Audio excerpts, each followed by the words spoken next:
Good evening. We're going to go ahead and call this meeting to order May 11th, 2020, at 6 p.m. Maricopa Planning and Zoning Commission. We are virtual as well. We are adhering to the 6-foot rule and the number of people in the building, so I do appreciate that. We do have Commissioner Babb, Commissioner Sharp, Commissioner Frank online, and we've got Commissioner Yoakum and Commissioner Irving in attendance here, as well as myself.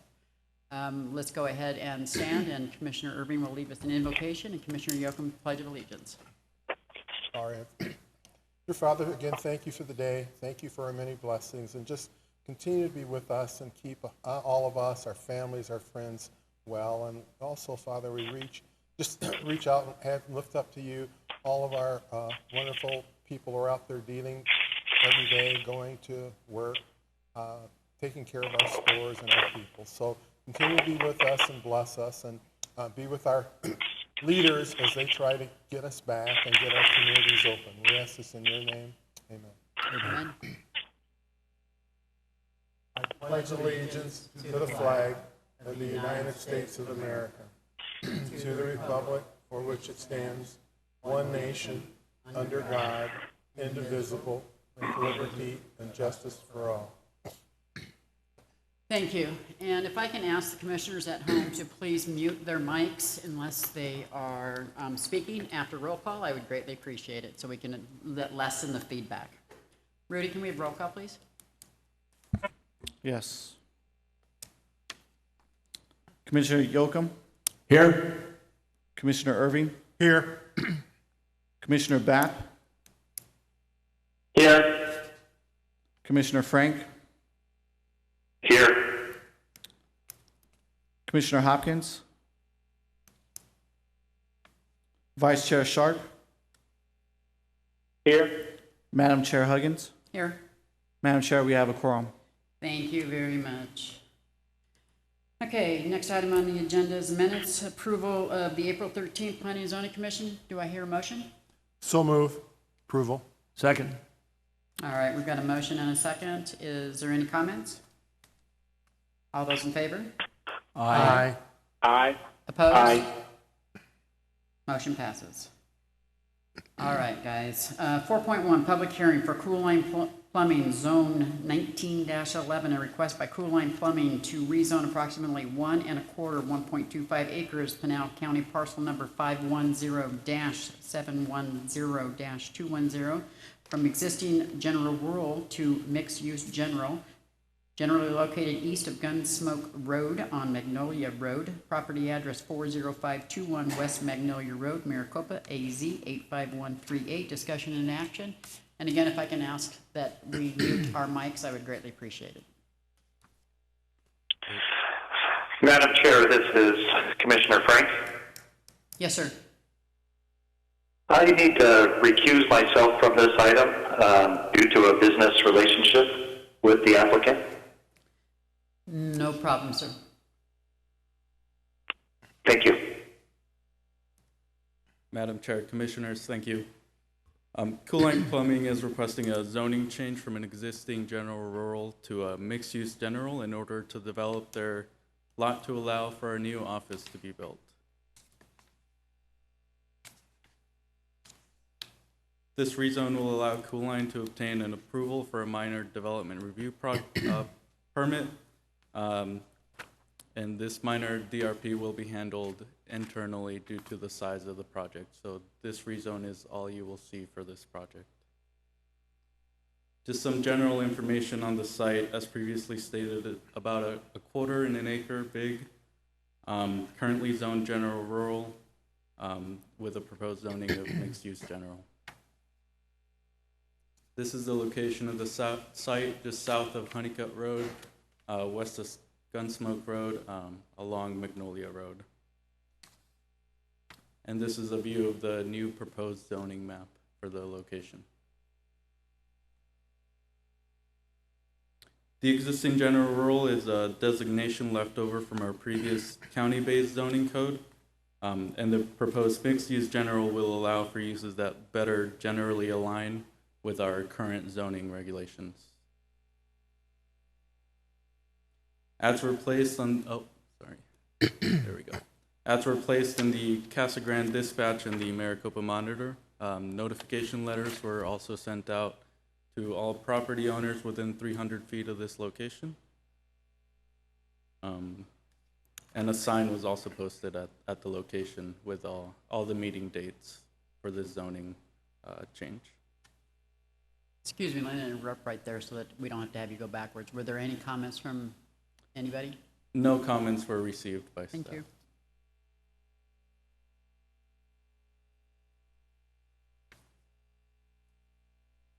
Staff finds that the proposed zoning change adheres to the general plan. This zoning change will allow the applicant to continue the development of their site, and the zoning change will not impact the health, safety, or general welfare of the area. Staff recommends the approval of zoning 19-11. Any questions from the commission? No, Let me go ahead and go to the online commissioners first to make it a little easier, and I'll call you one by one, and just let me know if you have any comments. Or, Commissioner Babb? Madam Chair, if Oh, we I'm can, sorry. before, if I may interrupt, could we simply open and close Sorry. the item for public hearing and then afterwards go into actual discussion by staff? I do apologize, I forgot it was public hearing. So yeah, we will go ahead and open for public hearing. And we do have the online version as well as out front, so we need to check to make sure we've got nobody out front. And our trusty attorney is going to keep track for us.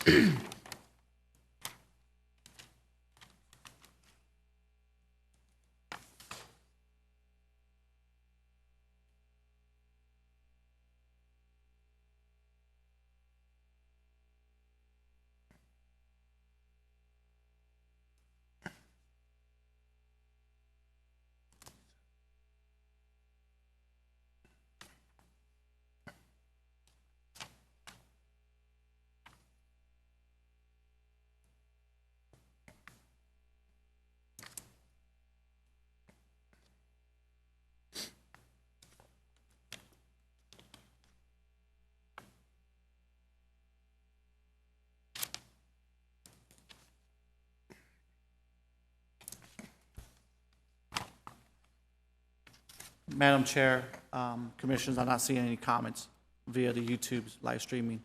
You may Okay. proceed.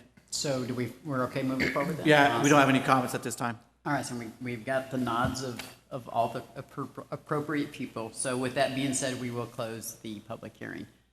So let's go to the commissioners online to see if there's any questions. First, Commissioner Babb. Madam Chair, I have no questions. Awesome. Vice Chair Sharp? No questions here. All right.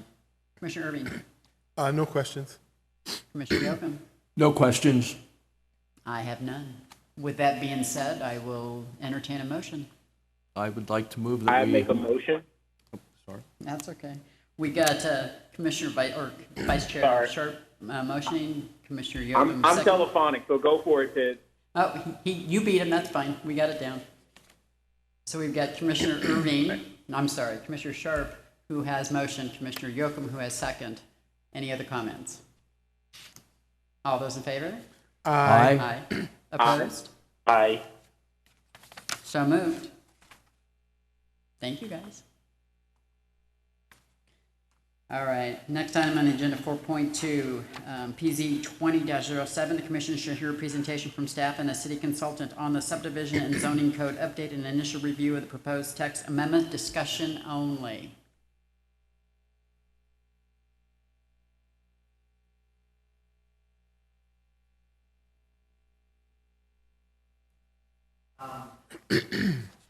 Madam Chair, Commissioners, Linda, I'm going to go ahead and do a quick introduction. So, Madam Chair, Commissioners, Rudy Lopez, Deputy Economic Community Services Department, coming to you with an update on the city subdivision code update. There's been a long lapse on this project, but we are ready to go to the full motion with legislative adoption on this project itself.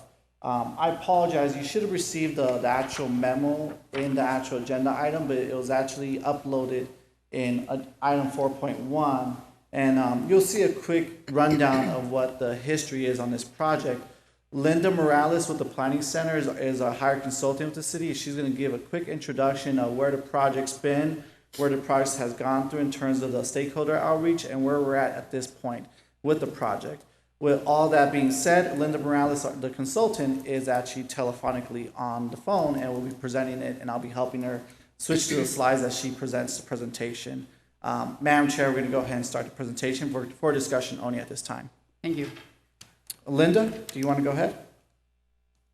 Absolutely. Thank you, Rudy. And nice to talk to you all. If I can't see you, I'll have to confess I actually did my makeup and put on a real shirt today, thinking it was a video meeting, and then found out it was a telephone. So anyway, I feel you. yeah. So I look good, but you can't see me. So Hold on. Linda, I think we have the wrong presentation uploaded. Give me 1 minute real quick while you upload the right presentation. all right. Well, while you're doing that, maybe I'll just kind of give the update, a little more detail of what Rudy was talking about, this kind of delay that we've had. And I have a slide that kind of walks you through the initial part of it. But as we were going through this update and got into getting it kind of towards completion, we moved a lot of technical standards, and I'll go through those in the presentation a little bit more in detail, but a lot of things were moved to the Design Standards Manual, and that actually is a separate process and a separate consultant team that's working on that. And so we wanted to kind of give that process a chance to catch up a little bit, and that leads us to where we are now, and we're ready to go ahead and move forward on this. But yeah, so it's kind of been a little bit of holding pattern because of that catch up. And hey, Linda, now sorry to interrupt. So Linda, so I got the slide up. So we're on slide number 1 if you want to go ahead and start from there. And just let me know when to move to the next slide. Okay, you can go ahead and move to the next one then. So overall the intent, and I know we went through this a while back, but since it has been a while, the intent of the ordinance is to outline the planning procedures, what we do when we're doing plat amendments and new plats and existing amendments to existing plats, lot splits, things like that. It outlines the PAD and the MPD procedures, and that is actually an area that you'll see as we go through this that we've modified pretty significantly. It walks you through how to process an improvement plans, and also outlines various design standards for the subdivision. So that was where it was. Go ahead and switch to the next slide there, Rudy. And the history of that, the city originally adopted the county subdivision code in 2003. And in 2006, the city adopted its own subdivision ordinance. And that has essentially been the document that we've been working off of in the city since then. There were some minor amendments that were made in 2016, but as of when we started this project in 2017, we were working with an 11 or 12-year-old project or document that, the world has changed quite a lot, and the city has changed and grown quite a lot as well, and become much more of an urban area. So it just needed an overall touch-up to it and to reflect not just where the city's at now, but where the city wants to go in the future with its land development. So go ahead and go to the next one, Rudy. So then on the next slide. So yeah, so now that we're into 2020, we're looking at a 14-year-old document.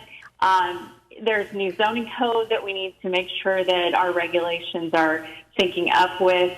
In the old subdivision manual, there was quite a lot of detail and repetition of development standards and technical standards that are in other places as well. So every time you update one, you have to update another. And so we've kind of tried to streamline the process where we've taken out some of that redundancy so that when one thing changes, everything doesn't have to be updated down the line. And again, with that age of the document, there were just some procedures and some development standards and various things that were just out of date and not necessarily what was happening today.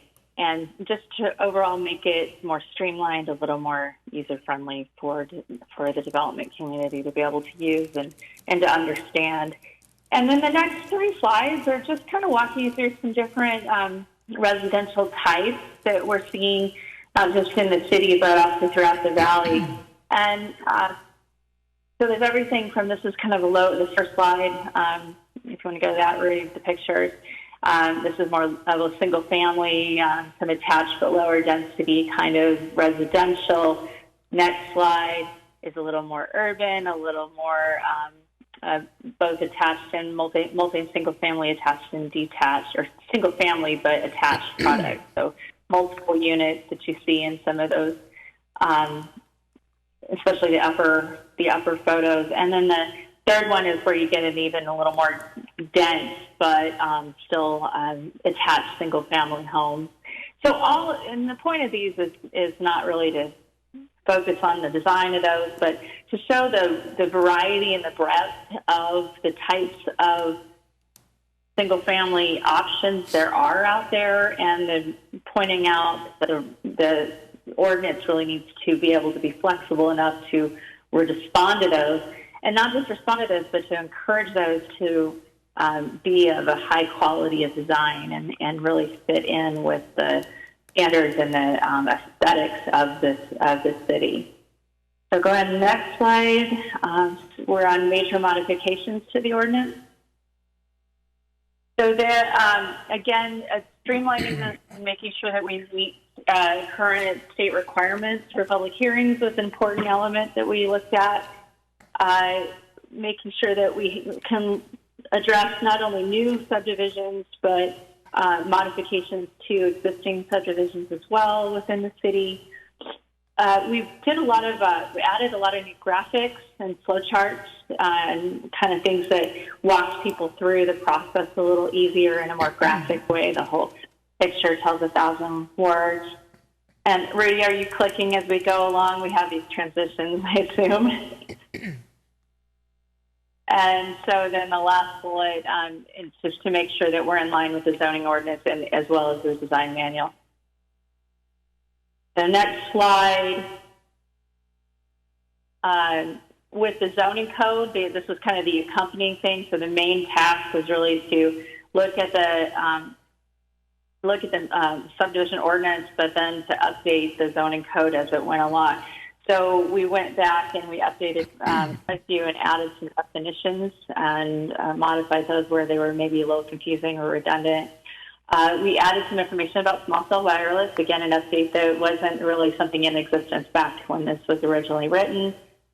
We updated sign code to meet the Supreme Court's ruling on the content base, that the city cannot regulate on content, but on the size and characteristics of the signs themselves. So that was an update. And then updating it to not conflict with the different standards that we're seeing in the zoning code and other places throughout the city as far as the design, the landscape, open space, and density. And I'll point those out where they are as we go through the various chapters. Next slide, we go to project timeline. And this shows you that we started this project again back in 2017 in the fall. And that initial few months, we did meet with staff and get an understanding from staff standpoint of some of the areas that they felt really needed to be updated and changed. Got a good, solid set of feedback from staff, and as well as the steering committee. We got that started and kicked that one off with our first meeting to kind of set the stage and get some initial impressions from that group. And then as the 2017 wrapped up and the beginning of 2018 started, we got really heavy into the public participation. And we started our stakeholder group meetings. And so that was in December, January. We did an open house that notified the community and invited anyone from the public that wanted to come in and meet. As is kind of the case with a lot of these things that aren't necessarily controversial or high profile, we didn't have a great attendance, but we did let people know about that one. But what we did have is a good participation from stakeholders, and I'll go into that in a few more minutes. We had 5 meetings with the steering committee, really great group, really valuable input. And I know you participated in the commission and work session that we also had in the spring of 2018. So that kind of brings you up to where we are and where we kind of left off with that while we were waiting for the design standards manual to kind of catch up to the process. And next slide, Rudy. So we counted up, we had over 90 individual, really detailed, really good technical stakeholder comments. And I believe those have been provided to you in the document. If not, they're available, where there's a table that shows, who made the comment, what the comment was, and how we addressed it, or in some cases didn't necessarily address it or explained why it wasn't addressed. So that is available for review. Our comments came from land use attorneys, we had land developers, we had property owners, so it came from a variety of different sources. And the great thing about them, especially in the case of the land use attorneys, is they represent a broad range of clientele. So hearing from them was not necessarily just hearing from one group, it was more of a compilation and represented a lot more people than just the single person that maybe perhaps made the comment.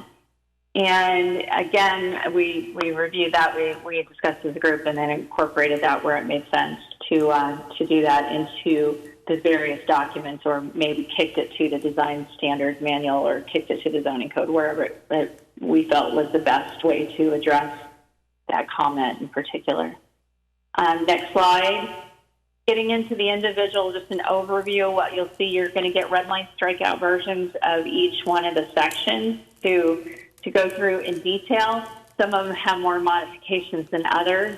The first section, we did add some definitions to align with the zoning code, and we added some of those illustrations where maybe the words didn't quite describe it as well as a picture would. And section 14.2, where it talks about the administration, again, we updated the intent of the ordinance, but then we also added one of the really important things that this section does is we added an ability for the city engineer to make minor modifications administratively in cases where it doesn't affect public health, safety, welfare, and meets the city's needs and is in the best interest of the city and the public. And we took out some of the punitive language that's already covered in city code. If things aren't complied with, it didn't seem to be the place to have that in there. So those are the kind of things we changed in 14.2. Next slide. Section 14.3 is about the types of development, and again, there were a bunch of regulatory things in here that are covered by the zoning code.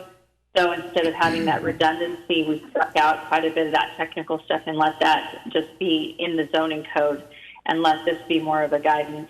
We added a mixed-use residential section that wasn't in there before.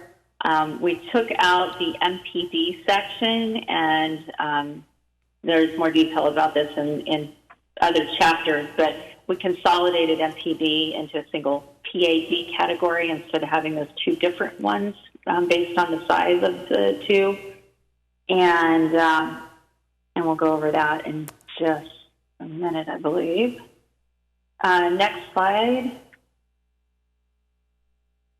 This is the section that goes over the platting procedures and requirements. And when you look at this, this is probably the messiest of all of them as far as the number of items that have been deleted and moved.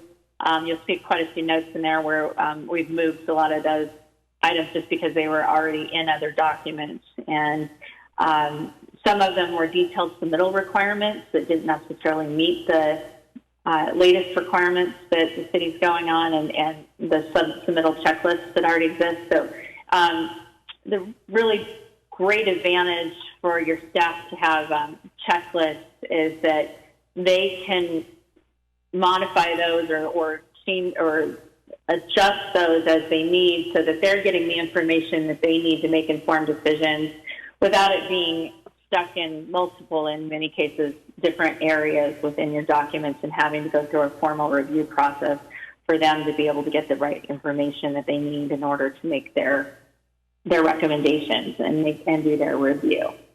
So this is more like the idea of this is to make this a general guide that directs the applicants to those checklists, to those the design standards manual, instead of trying to duplicate each bit of information in there.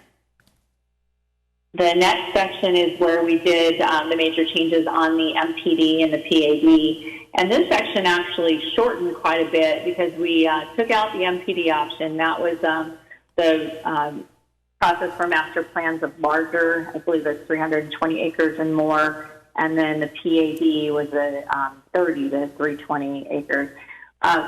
We didn't believe that it made sense to have different standards and different processes for the two different ones because the PAD is, or really PAD. And we also reduced that acreage, the minimum acreage for that down to 10 to make it easier. What we're finding is sometimes the size of the project doesn't necessarily matter when you're looking at an area. A lot of times in urban areas, as the city begins to grow or continues to grow and becomes a little more urban, smaller areas still benefit from the use of the PAD. So that's where we kind of dropped that down to the 10, and we added a design element. The whole idea of the PAD is to allow applicants to reduce or be more flexible on certain standards, but in exchange for that, there's a higher design expectation, and really asking the development to really shine and show some other things in exchange for that flexibility that they get. And so that section was cut back significantly because a lot of those details were moved into the zoning code, into section 207 and 510 of the zoning code. And you have those as well. You have red line strikeout versions of that section to review. Next slide. This is the section on design standards. And this one, we, again, took out quite a bit of detail in there that was redundant with zoning code information, such as the open space table that talks about, percent of open space required and densities and things like that. We moved that all, left that standing alone in the zoning code and really made this about design. So we added some details. You'll see illustrations in there for walls, and we updated some walls and fencing to take out some of the ones that aren't used and add some other ones that were maybe more applicable to where the city is now. Added some SUSPED, the community policing, as well as the Safe by Design kind of information in there. And then moved a bunch of the technical information for the street standards and fire and street cross-sections and things like that, moved those into the design standards manual where it just basically gives more broad design guidance and design level guidance, and then the technical details got moved into the more technical design standards manual. Next slide is the improvement requirements, and this is where we added a flow chart that shows how you can walk through your improvement plans to get those approved, and then really walked applicants through what the preliminary plat entails, the final plat entails, and then again removed quite a bit of technical information from that didn't necessarily belong in this section and moved it to the design standards manual. And then our final slide is where we are today and where we're going with this. We do have this is your opportunity to review the documents. Please ask me any questions you might have today, or you can direct questions to staff, and we'll try to respond to those between now and June 8th. And then on June 8th, we'll bring that back to you and ask you to take action to make a recommendation to the council, which would be taking place on June 16th. And with that, I'd be happy to answer any questions you might have. Yeah. And Linda Morales, I'm going to go ahead and just add some couple 2 cents on the staff side. Oh, please. Thank you, Linda. One thing that's great about this project is that one of the notions we had 3 years ago was ways to how do we further enhance the city's general plan that we adopted in 2015? And one of the elements that you'll see in there that we all been talking about for years and years and years is how do we find ways to challenge developers to enhance our subdivision designs to include multiple land use to provide something a little bit more exciting than our typical standards that we've been somewhat given by the county, as a lot of the old platted subdivisions of what we have today is not of the city's doing, it's more of the county's doing at the time. So the PAD section is a little bit more exciting section for staff because you'll see some creativity built into that section itself. So we're really excited about that section being elevated to the next level to challenge our developers on that. Madam Chair, Commissioners, myself and Linda Morales, our consultant, would be more than happy to answer any questions at this time. This is for discussion only, so it's not for action, but at this time, we want to kind of someone open up this project for an actual, in a way, I wouldn't say public reading, but we're going to be opening up the project for comments from both commissioners, stakeholders, and the public. Okay, so this was all emailed to everybody earlier today, correct? Yes, which all the draft attachments are in the agenda. Commissioners, if you want hard copies, I'll be more than happy to have hard copies for you guys. If you want me to email it directly to you, it's in the agenda already. It's in the hyperlink. But if you need more personalized via email, we could send that over to you as well, via email as well. Okay, the only reason I asked is because Rudy, Okay, go ahead. I'm sorry. I was going to say that the presentation was not in the agenda. No, that is correct. link. The presentation was emailed just before the meeting, so you should actually see that from Peter probably a couple hours before the meeting, so that's all going to be there. We had Unfortunately, 20 minutes. I didn't get to see it No, I ahead of didn't. time, so. I didn't get the presentation. So I Okay, must have missed- we will make I must sure, have- Commissioner was not on Babbitt, that email. we will make sure you get that, Commissioner Babb. The only reason I brought that up, Thank and you. I'll call on each commissioner so that we can keep the flow going a little bit, is because I know that I haven't seen this in a very long time, so I'm probably not going to be able to ask any good questions. So I think what I'll do at this point is just go and do exactly what we did with the first item and go through all the commissioners online first and then bring it back in here. With that being said, Commissioner Babb, do you have any questions? I don't have any questions at this time. Okay, great. Commissioner Frank? No, what little time I had to look at the presentation, I think it looks good, and I appreciate the effort that's gone into it so far, but I don't have any questions right now. Thank you. Okay. Commissioner Sharp? I don't have any questions. Great presentation. Thank you for sharing. All right. Commissioner Yocum? I just have a comment. I was glad to see that in section 14.7, street and access requirements for fire and safety. This issue comes up at just about every meeting when we discuss anything, and that is, do we have the appropriate arrangements for street access with fire and safety? So I just like to say I'm glad to see it's in there.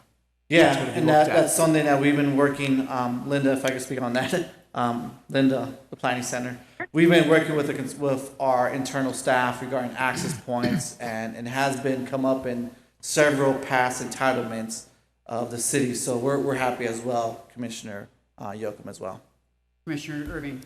Yeah, I have a process suggestion.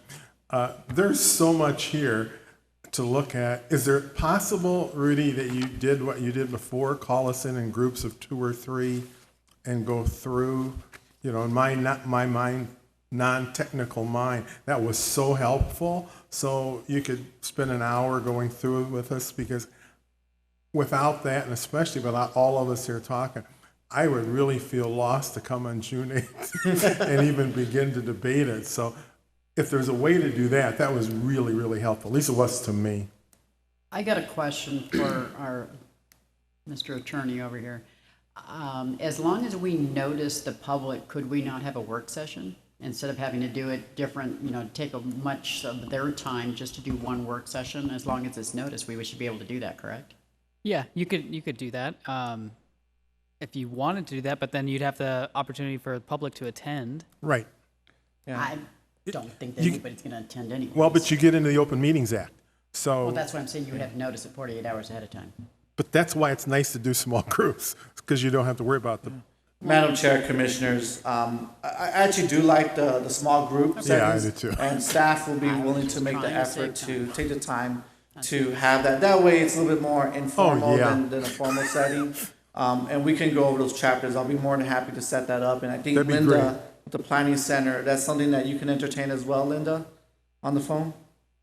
With having like small group sessions, if I schedule in advance, we could have some small groups of the commissioners. Well, I think as long as we keep it down under 10, we can still do it in public, in person, because I think Mr. Irving would like to be in present, not on the phone.